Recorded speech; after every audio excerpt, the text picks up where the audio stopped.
The calendars read November 14th, 2004. The clock struck 1:17 a.m.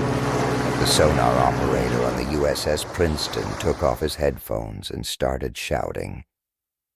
"This is not an enemy. This is not from our world." Then, the radio signal suddenly cut off.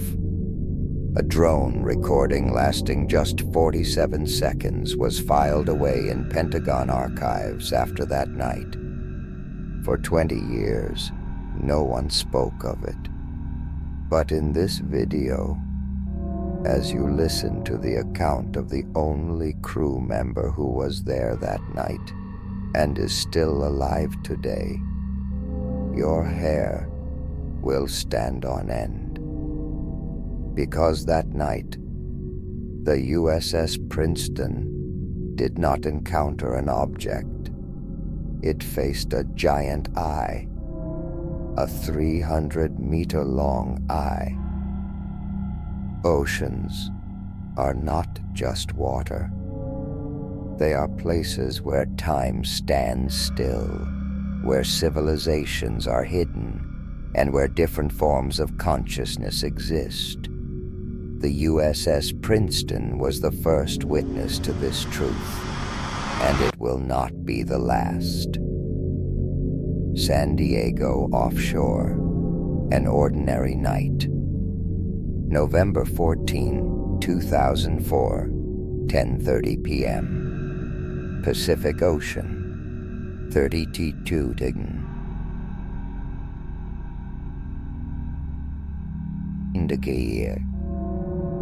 The darkness of the night had settled over the sea that night as the USS Princeton set sail on a routine patrol mission. The USS Princeton, a Ticonderoga-class guided missile cruiser, was conducting routine training exercises off the coast of San Diego as part of Carrier Strike Group 11. The 567-foot-long warship was equipped with state-of-the-art SPY-1 radar systems and the Aegis weapon system. Commander Rebecca Harrison was standing on the bridge conducting final checks for the night exercise. With an 18-year career in the Navy and having led countless operations, the commander felt an unusual sense of unease that night. Harrison told Security Officer Lieutenant Colonel Mark Stevens, "Operations, give me the radar scan report." "Sir, there is virtually no civilian traffic in the area. The USS Nimitz carrier group is 15 miles north. No abnormalities detected." But Stevens was wrong. The abnormality had only just begun. In the sonar room of the USS Princeton, Petty Officer David Chen was lying down to rest. 25-year-old Chen had served as a sonar operator for 5 years after graduating from the Naval Academy. He knew all the sounds of the Pacific Ocean: whale calls, ship engines, submarine activity.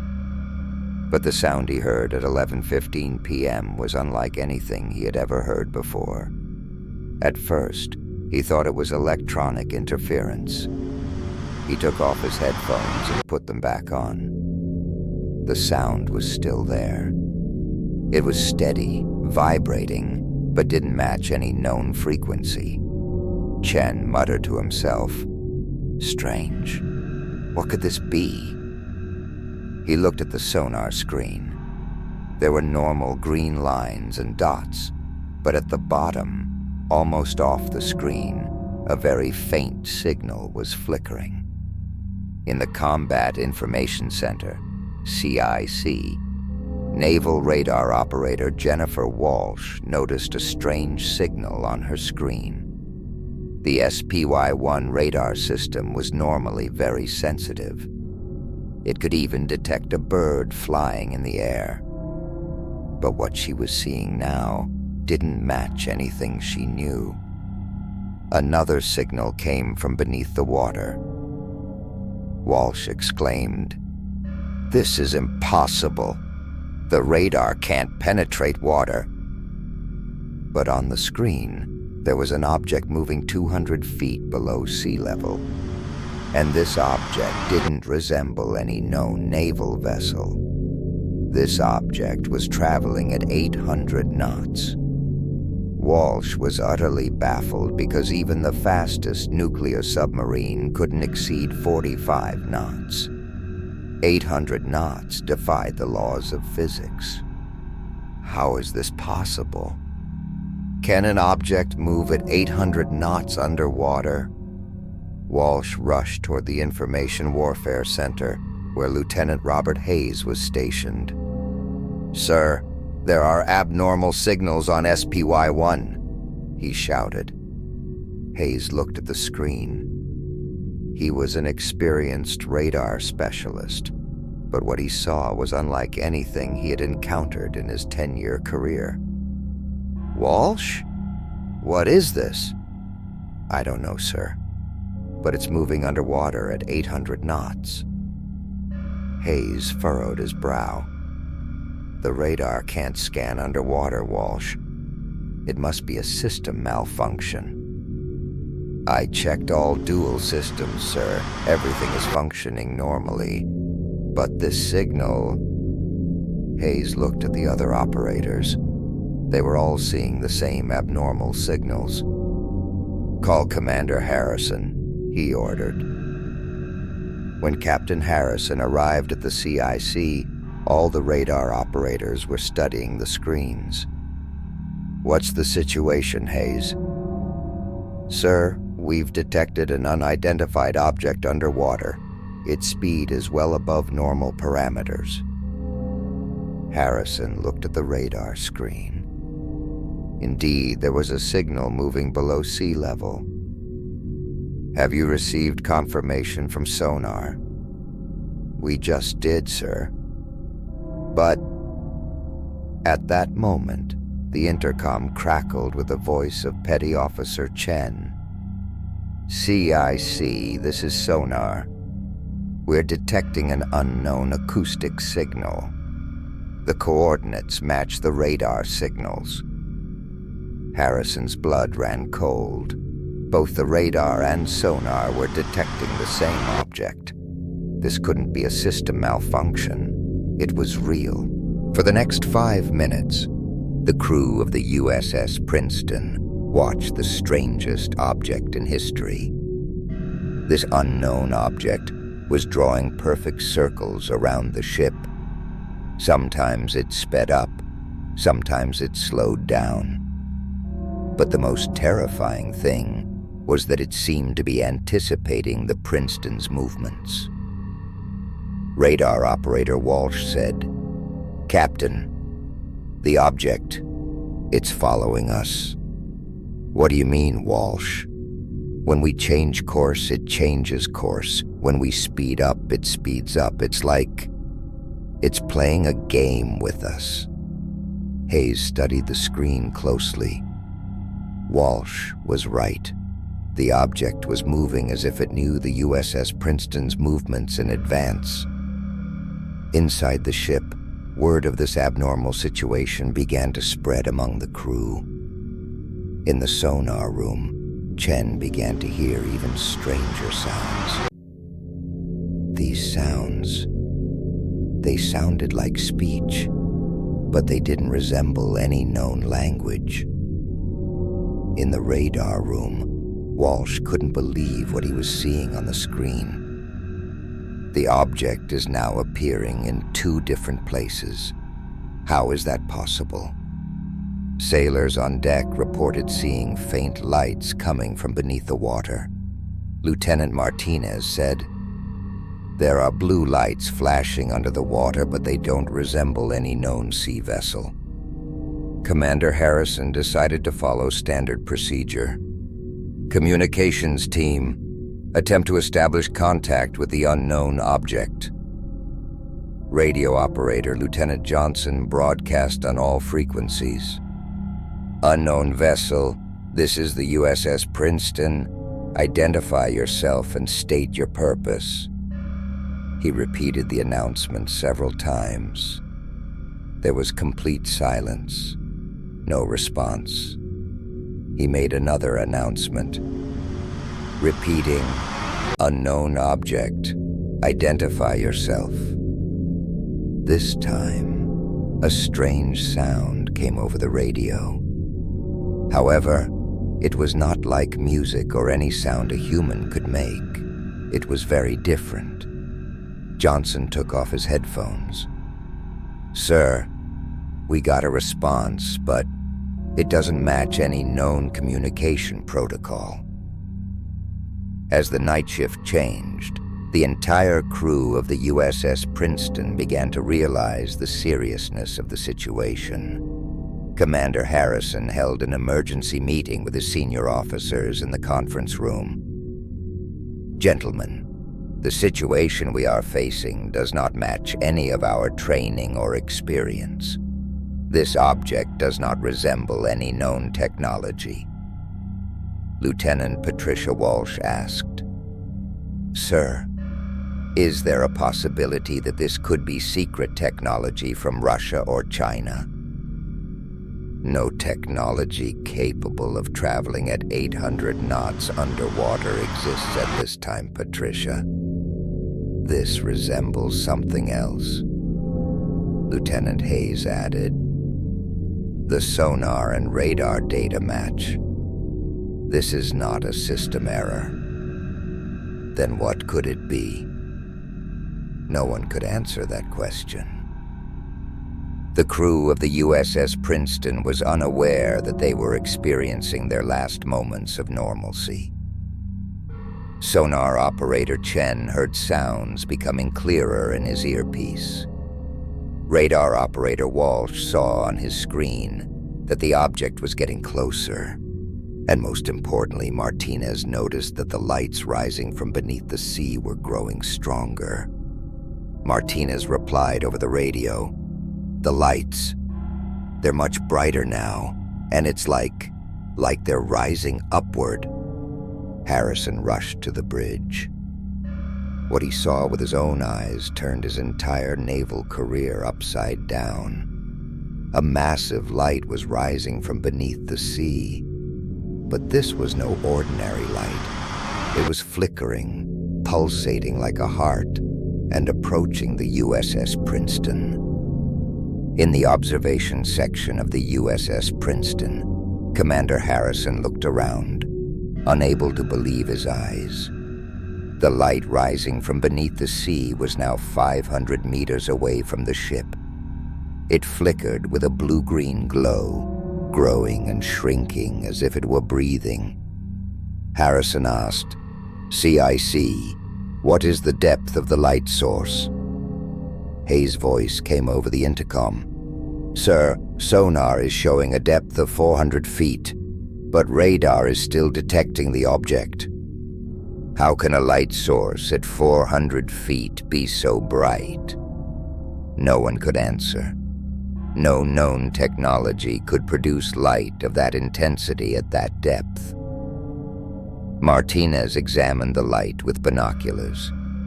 "Sir, there are shapes inside the light. It looks like moving shadows."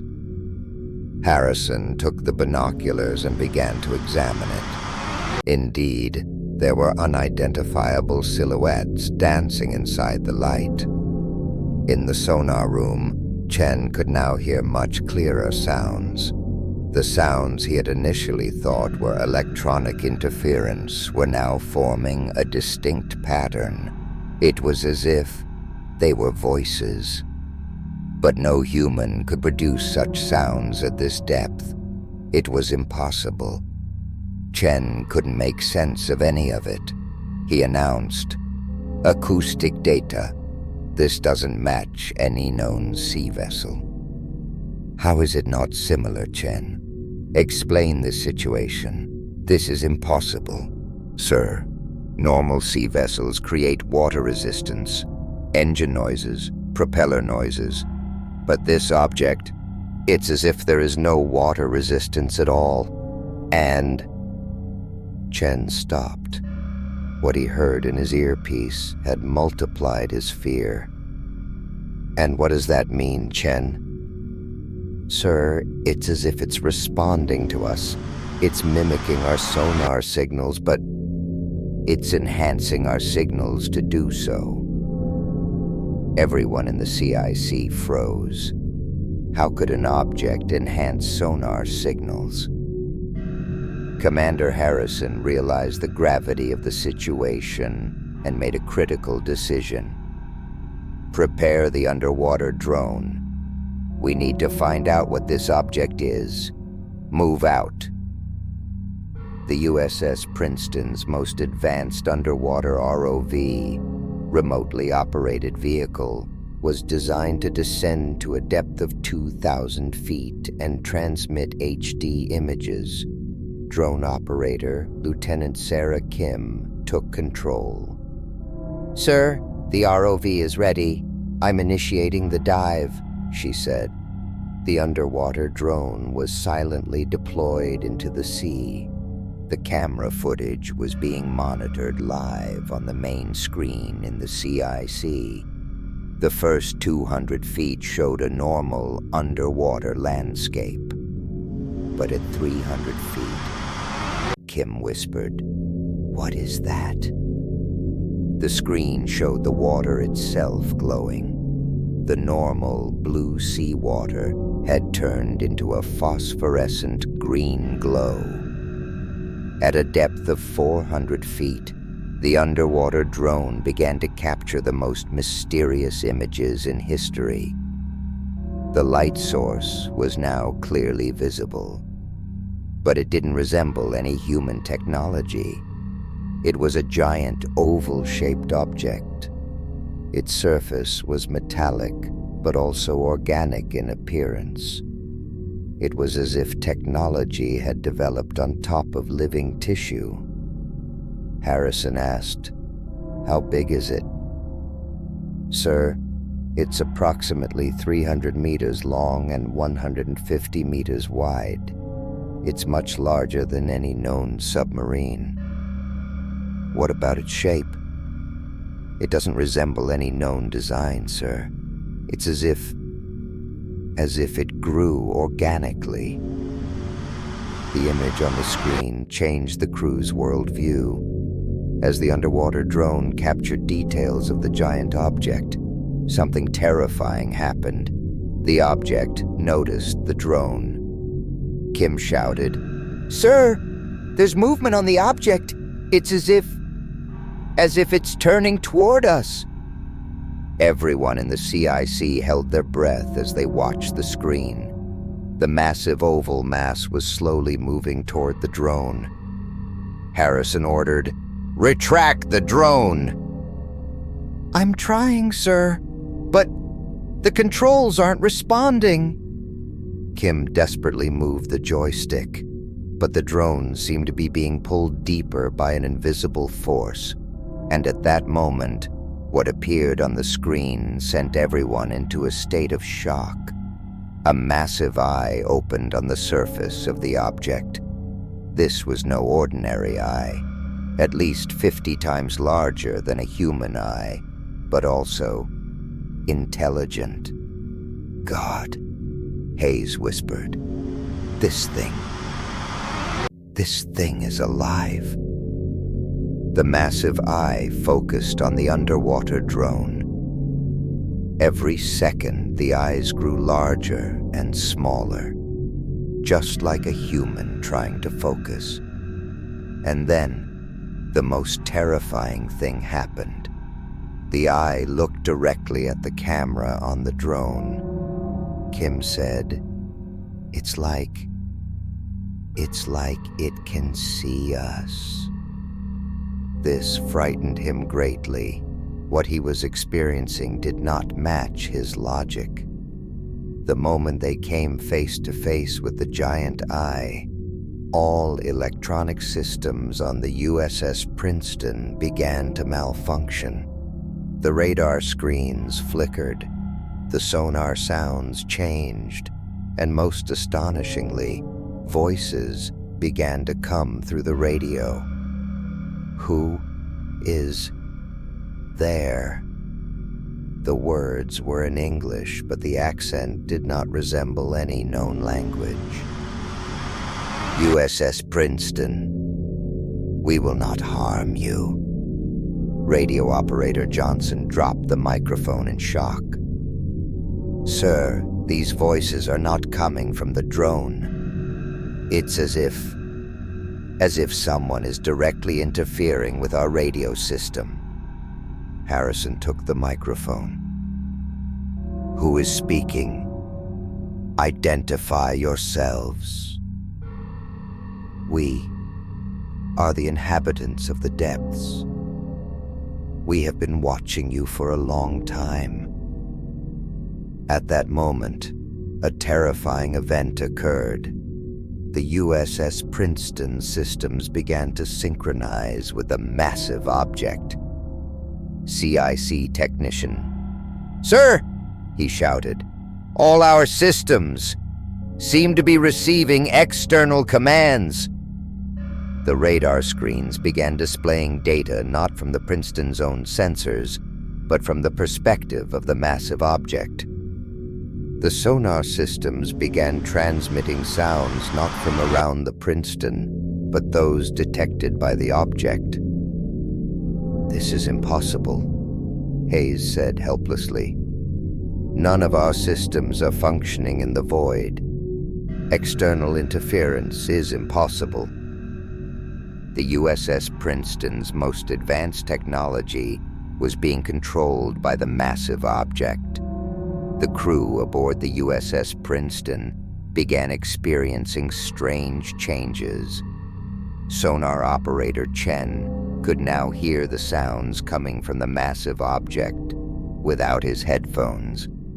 The sounds are inside my head.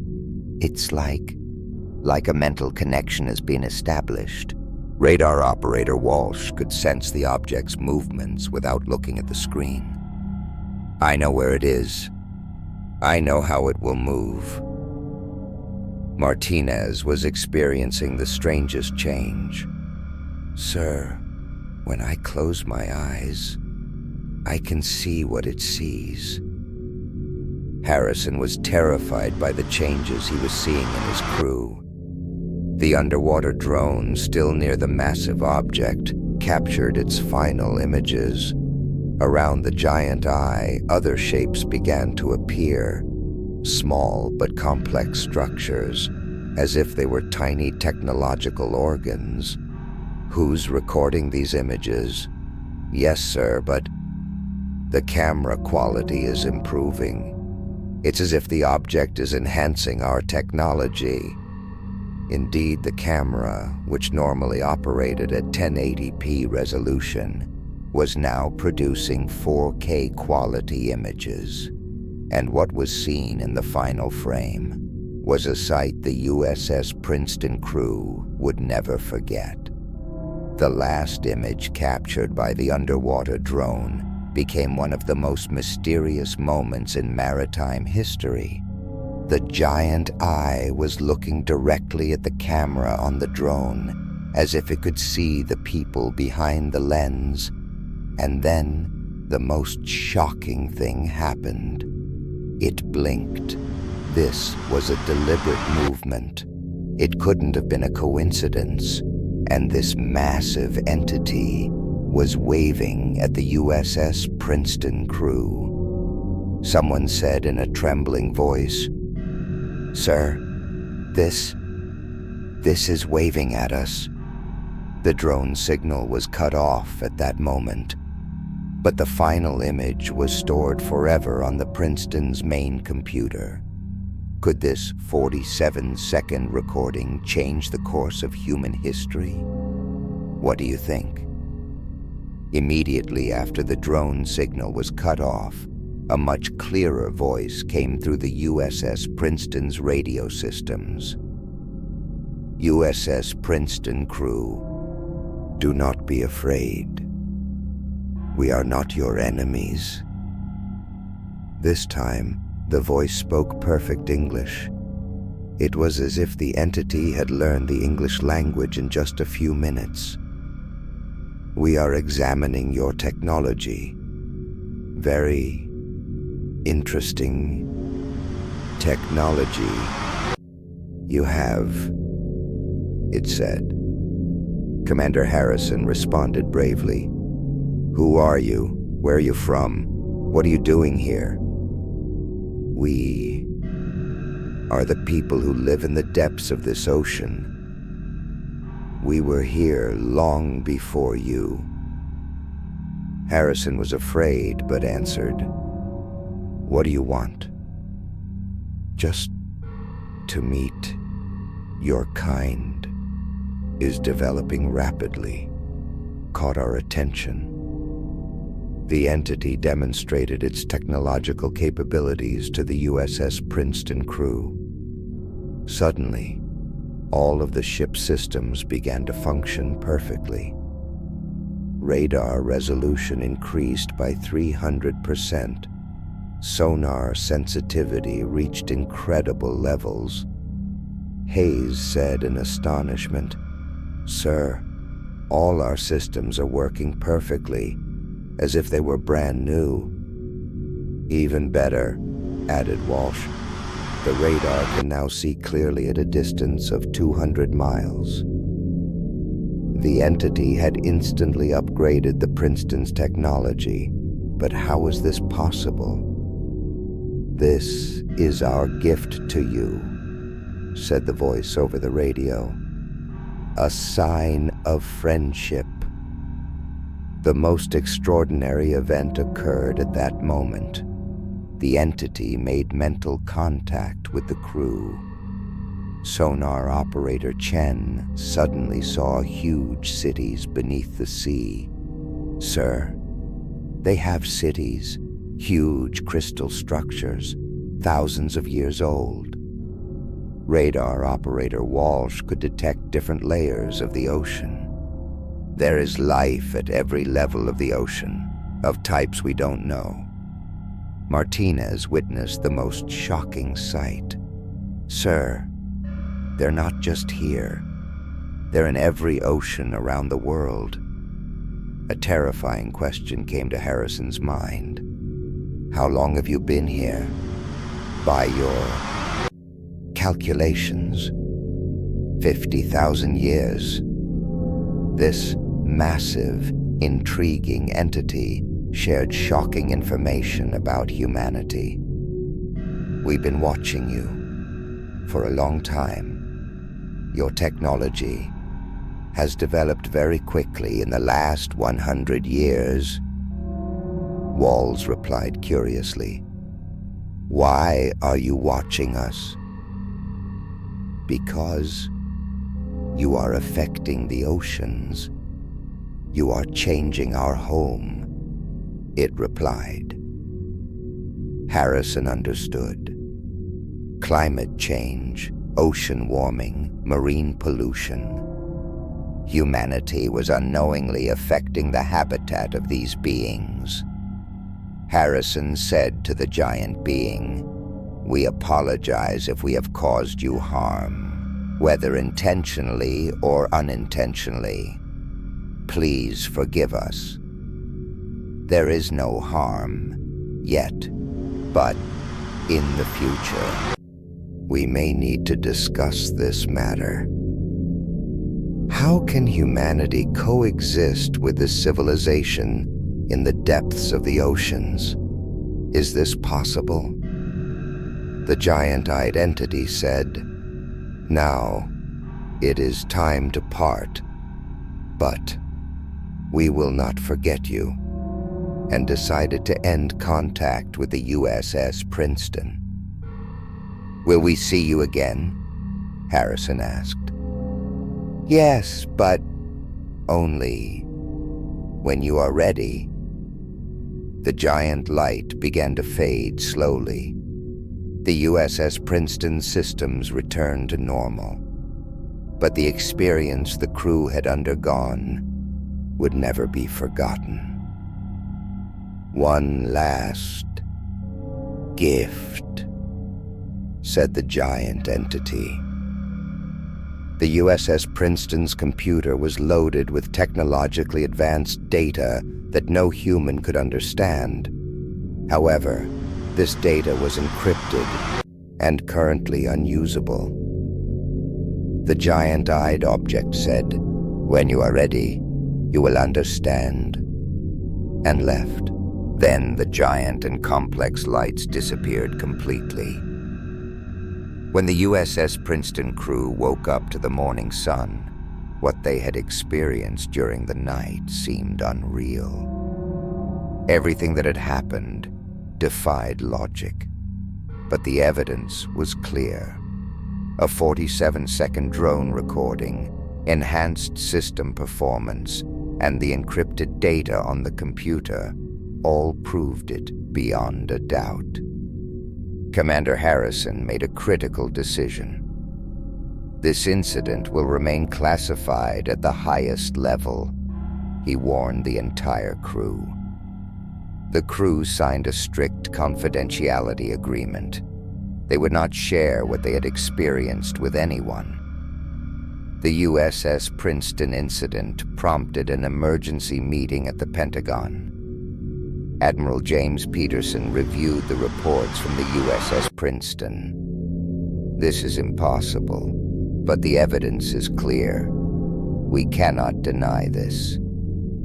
Dr. Sarah Mitchell, a lieutenant at the Naval Research and Investigation Laboratory, responded to the events as follows. "We analyzed the drone footage, and it's all real. There's no video manipulation. But what we saw doesn't match any known technology. This is one of the most intriguing events in history. How will we classify this information as classified?" he asked. The commander replied, "It will be classified at the highest level of secrecy, and only a few people will know." The USS Princeton incident remained completely classified for 12 years. The crew members continued with their regular duties, but none of them could forget that night. Sonar operator Chen joined oceanographic research after retiring. He commented on his experiences, saying, "There are still things in the ocean that have yet to be discovered." Radar operator Walsh began teaching sonar technologies at a maritime academy. Commander Harrison retired in 2010 and never spoke about that night. The Pentagon continued to secretly investigate incidents similar to the USS Princeton. The Advanced Aerospace Threat Identification Program, AATP, examined not only aviation, but also maritime anomalies. Dr. Luis Elizondo. The USS Princeton incident was the starting point for our UAP, Unidentified Aerial Phenomena, research. Similar incidents began to be reported in different oceans around the world. When the Pentagon officially released UAP videos, it indirectly confirmed the USS Princeton incident. In 2004, an unidentified underwater object was detected by the USS Princeton. This incident is still under investigation. However, the details remain classified and secret. In recent years, similar reports from the oceans have increased. 2019, fishing vessels in Norway reported massive underwater lights. 2021, research vessels in Japan detected abnormal sonar readings. 2023, an unidentified underwater object was spotted during a NATO exercise in the Mediterranean Sea. 2024, near Antarctica, a research station recorded sounds coming from underwater. Aging crew members began to reveal clues despite their oaths of secrecy. Retired Petty Officer Chen said in an interview in 2022, "The oceans are much more complex than we think. There are interesting things in the depths." Retired Commander Harrison said in 2023 while ill, "That night, we learned in a very strange way that humanity is not alone." Some of the encrypted data from the USS Princeton has begun to be decoded using modern supercomputers. MIT researchers. This data contains a 3D map of the oceans, but the technology used seems like it's 1,000 years ahead of us. CERN physicists. The energy calculations in this data could overturn our understanding of quantum physics. The entities that the USS Princeton believed to have completed their mission are still actively living in the oceans. Satellite images show abnormal heat signatures in the depths of the oceans. Marine research stations are regularly recording unknown acoustic signals, and most importantly, rising sea levels and climate change are making these entities more active. The USS Princeton incident is not just a maritime anomaly. It serves as proof that humanity does not truly understand the oceans. In the depths, there may be civilizations much older and more advanced than ours. And climate change, ocean pollution, ocean warming, our actions are affecting their world. 95% of the oceans remain unexplored. What else might be living in the depths? And most importantly, these entities have stated that they will reappear when we are ready. Do you think humanity is prepared for this? The USS Princeton incident actually occurred in 2004. The Pentagon officially confirmed the event. However, the true details remain classified and shrouded in secrecy. The events described in this story are based on existing information and include fictionalized scenarios. But who knows? Perhaps the truth is far more astonishing than what is told. If you ever dive into the depths of the oceans, be cautious, because while you are watching them, they may be watching you.